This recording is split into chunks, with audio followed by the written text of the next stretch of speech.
Dave, thank you for joining me today. Thanks for having us. Happy to be here. Tell me a little bit about Sarah. So Sarah is now 25 years old.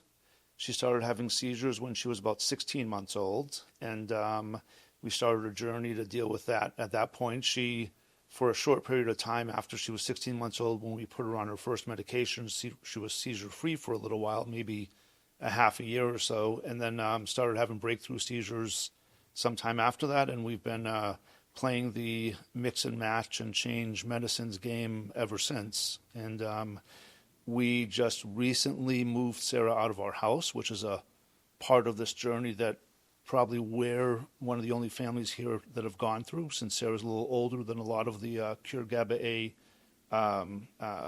folks in our group. But she's a wonderful young lady who has pretty severe developmental disabilities and seizures every day, but has made a lot of progress over the years, and we hope to continue with that. And she's now living on her own? We've had the opportunity to move her out of our house just recently, this past March, not even a year ago, into a community in our town in Ohio that was built specifically for people with developmental disabilities. It's housing 32 residents in a beautiful little community with some support within the community, and then she has caregivers that work with her 24 hours a day to help her with all the other things that she needs help with. That is incredible. It is absolutely incredible, and it's something that we just never really understood until we got to the point where we said, there's going to be a point in our lives when, or her life, when we're not around, and we had to make plans for, her to be successful for the rest of her life, not just the rest of ours. So, yeah, going back to the diagnosis, what exactly is her diagnosis right now? So she has a genetic variant called GABRB3, which is a GABA receptor variant that we knew she had a genetic variant maybe a dozen years ago. It was just some random testing that we decided to do some genetic testing, but we didn't know what the result or what that variant caused at that time. And a couple of years ago, we finally figured out that was the actual cause of her epilepsy. So she has epilepsy, she has seizures every day, and then she's also on the autism spectrum. So you had years of the unknown. Of not knowing what this genetic variant meant. Yeah, exactly. And it was a big relief when we finally learned that it was the cause of her seizures. We never knew if it was, too much partying as young kids, or if it was, just a random act of something that happened in her brain one day. We had no idea why all of a sudden, when she was 16 months old, she had a seizure.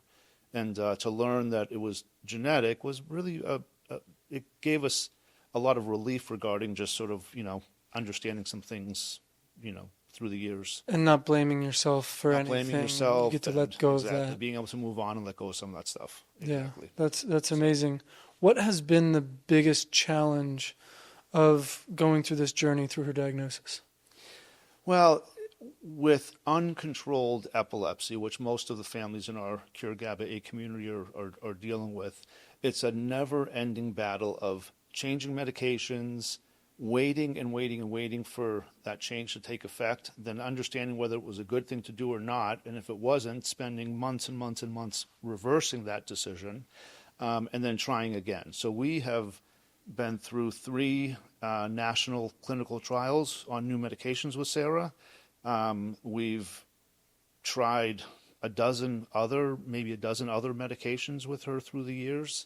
We've gone back to some medications just to try to get that cocktail right to help her have the best life she can. But every time, you feel like you're taking a step forward, you sometimes realize you just took 2 steps backwards, but it's been a year that's passed to get there.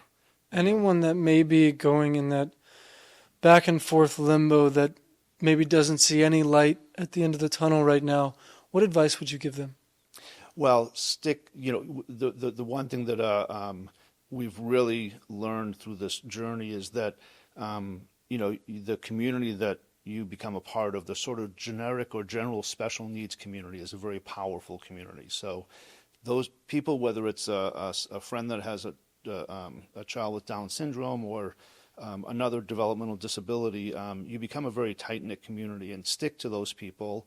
Let those people help you through the tough times, and talk that through. It's not always your friends and family that can help you out as much as some people who have gone through some similar experiences. And I've always found that, the people that we're best friends with now are people that have other, young adult children with special needs. And those are people we never would have met in our lifetime had it not been for having a child with special needs. Yeah, so would you say finding someone just like Sarah or people that are caring for someone just like Sarah has been just a transformative time in your life? Right. It really helps you to, realize that you have, that other people are going through similar things that you are. And through the years, we've met people that are in a much, much, much more dire situation than we are. And it kind of like makes it, just lets you step back a little bit and say, okay, we're dealing with this and it's the cards that we were dealt, and, you kind of move on. If someone else is considering trying to make that transition for their child leaving their home, what sort of advice do you have for them? Start early. It's not an easy transition.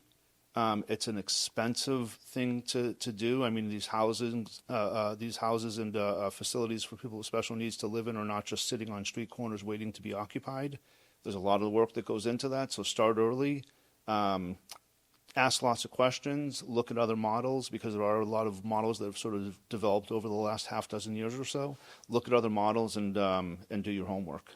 Dave, thank you for your time today. Thank you. I appreciate it. Anytime, man. It was great. Thank you.